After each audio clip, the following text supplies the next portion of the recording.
The Sacramento Kings made one move already and may have something else in the works. A very curious turn of events that suggests something bigger is on the way. I'm Trevor Lane. This is the Basketball Bulletin. Make sure you subscribe. We're pushed towards 6,000 subscribers. We would like to get there before the NBA season starts. So do us a favor, hit that subscribe button.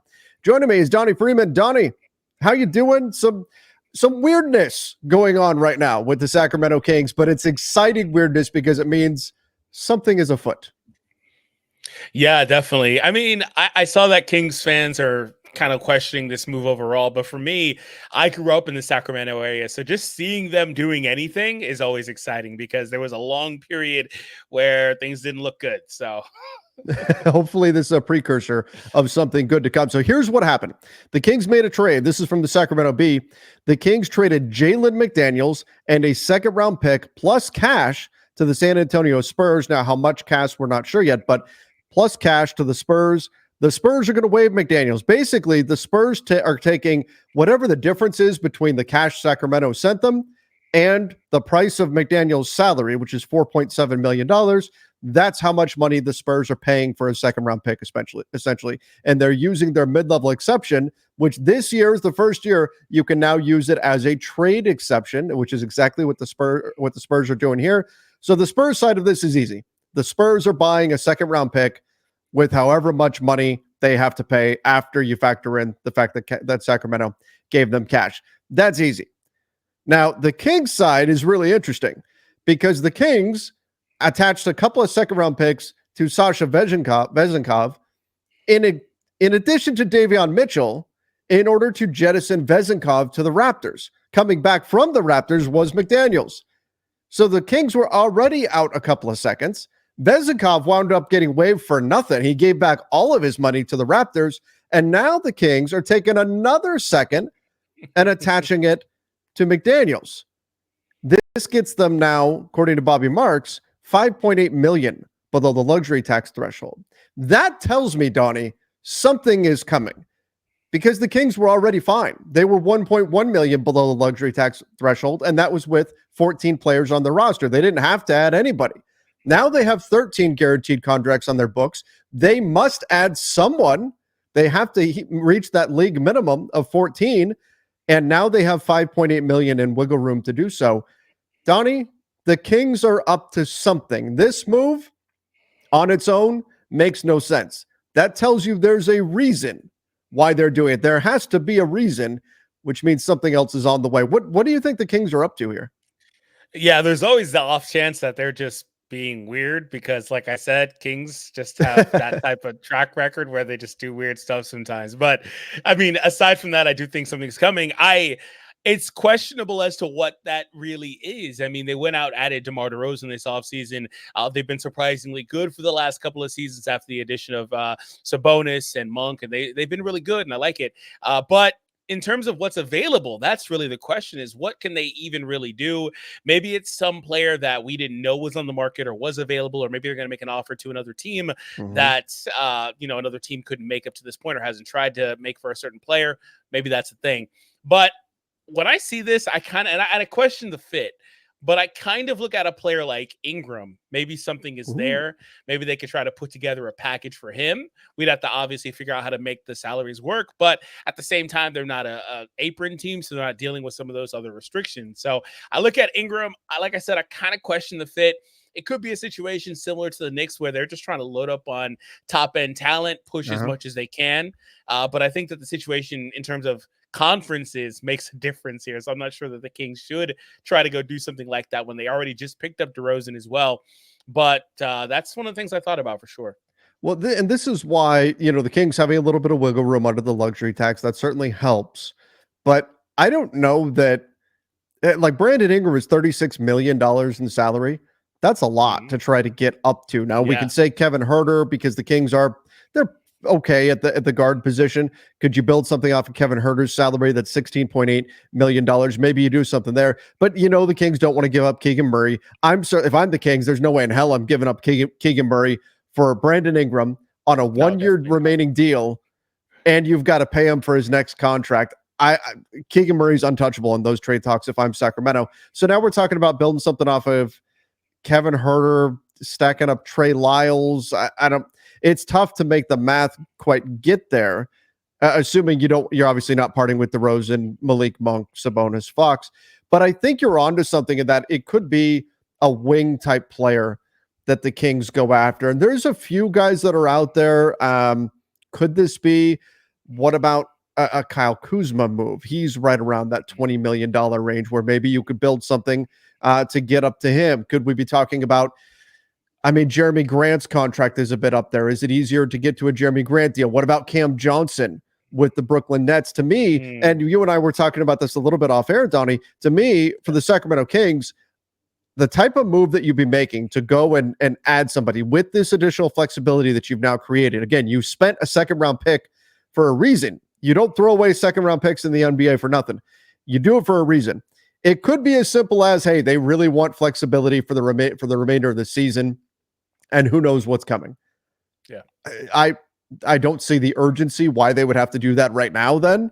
So I still think maybe something's on the way. But I think when you look at this Kings roster, finding somebody who plays multiple positions, I think would be really beneficial just in terms of the overall flexibility, the way you can mix and match pieces on this team. I want to find somebody who's not just a 2 or a 3, but somebody who's a 2-3, or maybe even better for this team, somebody who's like a 3-4, I think would make a lot of sense. Donnie, that's the kind of move that I could see this being for the Sacramento Kings. Any other positions that you think they should target? Yeah, I wouldn't be surprised if they try to target a 4-5. I think that could be solid for them because they've got some depth at center, obviously with a all-star level player in Sabonis there, who is, I didn't realize he was making 40 million plus for the next handful of seasons. But yeah, I think that's more or less what I would be thinking about. I really like Kuzma though. I think he could plug in for them. He could play 3-4 in some hyper small ball situations. He could play some 5 for you. And I kind of like him there. They also previously did show some interest in him. But yeah, maybe you're onto something with them trying to look towards one of those other pieces, like a Cam Johnson, maybe even DFS could be one of the players they're looking for. It's kind of weird because I don't know how much they need a backcourt player, but they could also maybe target a player like that because just to give you a little bit of insurance, because Monk and Sabonis, or excuse me, Monk and Fox are going to be the main ones handling the ball. But the thing is, if you happen to have any sort of situation where any of those guys miss a little bit of time, you would want to have that depth, which they don't really have a ton of there. Based just looking at the roster, you've got McLaughlin, and that's pretty much it. So this is what Carter there too. We kind of talked about this, like you said. It's one of those things where like they could go out and target largely any position and make an argument for why that would be a successful thing for them to do. I don't know if they're going to try to sit on it and maybe have some flexibility, maybe approach the deadline with it. But like you said, there's no reason to be all in on this, or maybe, I'm always a stickler for drama. Maybe there's some back reasons why he was just like behind the scenes reasons, like they had to get him out of there. Like, I don't know, maybe that's a thing. So that there could be a ton of different reasons as to why. It's just really weird because we've seen the NBA shift to where second round picks are extremely valuable in the league. Over the last few years, we've seen it in multiple ways, whether that's stacking up 3 or 4 in a package for some of these guys. We saw that happen a little bit, or even just teams now transitioning to where they want to hold on to these guys because you got to find those diamonds in the rough as we hit this period where this new CBA is just super brutal for most teams. But one thing is for sure, those second round picks do matter, and to see them kind of just basically throw it away at this point, or seemingly throw it away, wouldn't be what I would expect to have happen. Right, especially just given the sequence of events, what they've already attached to Vezenkov to get rid of Vezenkov. They got Davian Mitchell went out as well. You moved him. You bring in McDaniels. Now you're going to attach more assets just to get McDaniels off your books. You could just keep McDaniels on your books, even if he doesn't play. He could be your 14th man, and you're still below the luxury tax. Obviously, you've freed up quite a bit of room here, but you've paid cash. You've paid a second round pick. You've gone through some hoops here in order to make this move. That tells you that something there is something creating urgency here for the Kings. And it could be, I'll tell you what, the no fun version of this is they really just want to give one of their two-way guys a full roster spot, and they don't want to carry 15 on their roster. That it could be as simple as that. One of their two-way guys, Isaiah Crawford, Mason Jones, Isaac Jones. It could be as simple as one of those guys they feel like has earned a full roster spot. They bump them up to the 14th spot. That eats up a little bit of salary. Plus, they've got flexibility moving forward. That's the no fun version of this. The fun version is they've got something in the works to give them a boost right here before the season starts. This is not typically trade season, but maybe they've figured something out, and this flexibility is going to help them to pull off some type of a big move. Again, I could see a 3-4 or a 4-5, I think would make a lot of sense on this team right now. You had DeMar DeRozan, who can play the 4 at times. He did it for Chicago, but a true 4 could make a lot of sense for this team. And there's a few guys that are out there. Like you said, it could be Dorian Finney-Smith.